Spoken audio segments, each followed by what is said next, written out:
मेरा नाम सुलेखा है। मेरी शादी 6 महीने पहले ही हुई थी। मेरे पापा इस दुनिया में नहीं थे। मेरी शादी हो जाने के बाद मेरी मम्मी भी अकेली हो चुकी थी, तो मम्मी कभी-कभी मेरे ससुराल चक्कर लगाने आ जाती थी। मेरे मायके से मेरे ससुराल का रास्ता 1 घंटे का था। जब भी मेरी मम्मी मेरे पास आती तो खोई-खोई रहती थी। मैंने पूछा भी था अपनी मम्मी से कि क्या बात है, तो उन्होंने इस बारे में मुझे कुछ कहा नहीं। मेरे पति की राशन की दुकान थी, मेरी मम्मी के घर के थोड़ी ही दूरी पर थी। मेरे पति सुबह दुकान पर जाते और शाम को घर पर आ जाते थे।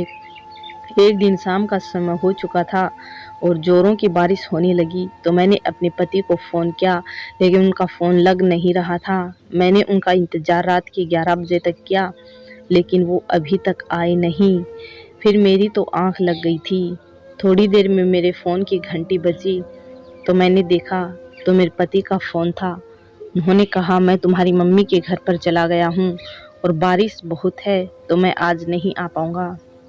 मैंने अपने पति को कहा, ठीक है कोई बात नहीं, इतना कहकर फ़ोन रख दिया।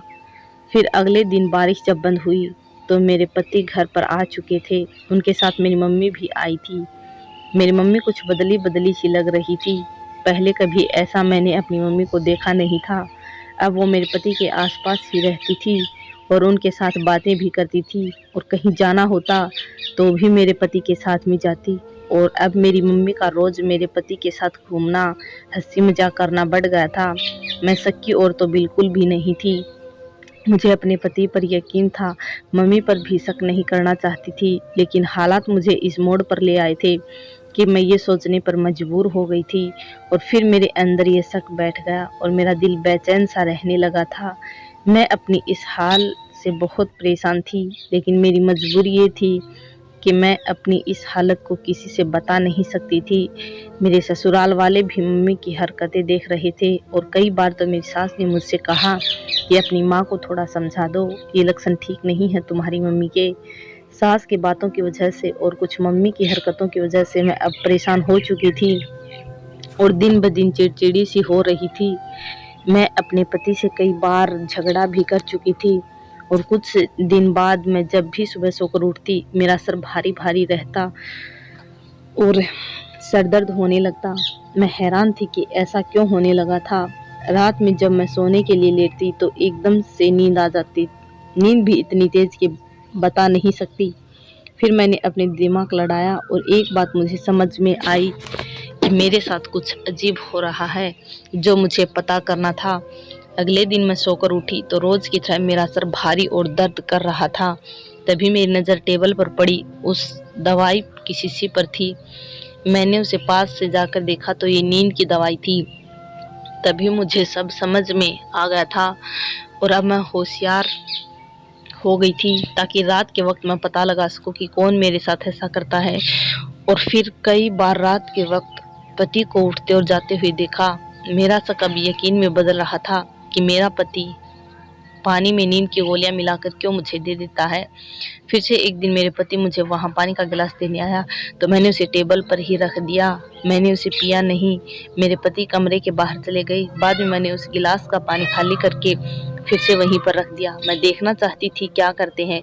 मैं एक्टिंग करके सो गई थी। मेरे पति रात के करीब 12 बजे जाग गए और वह कमरे से बाहर जाने लगे, तो मैं भी उनके पीछे पीछे जाने लगी। वह बाहर जाकर किससे बात करने लगे थे।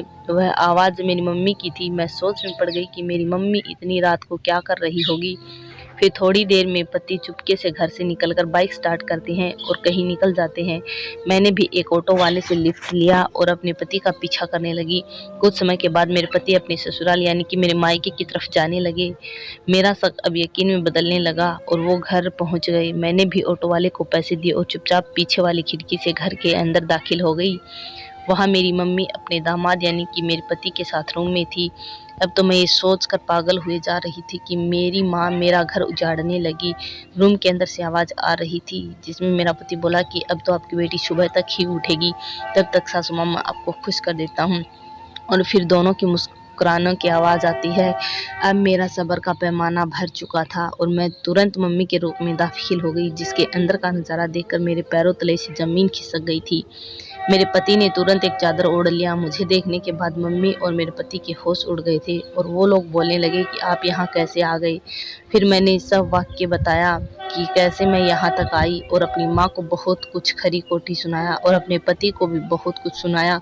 लेकिन फिर मेरी माँ ने जो बताया उसे सुनकर मेरा कलेजा पसीज गया और मैंने अपनी माँ और पति को माफ़ कर दिया, क्योंकि पापा की मृत्यु 10 वर्ष पहले हो चुकी थी और तब से माँ अकेली थी। और अगर मेरे पति के कारण उन्हें कुछ सुकून मिला था तो मैं उन्हें वो सुकून लेने दिया। धन्यवाद दोस्तों, वीडियो पसंद आई हो तो लाइक करें, चैनल को सब्सक्राइब करें।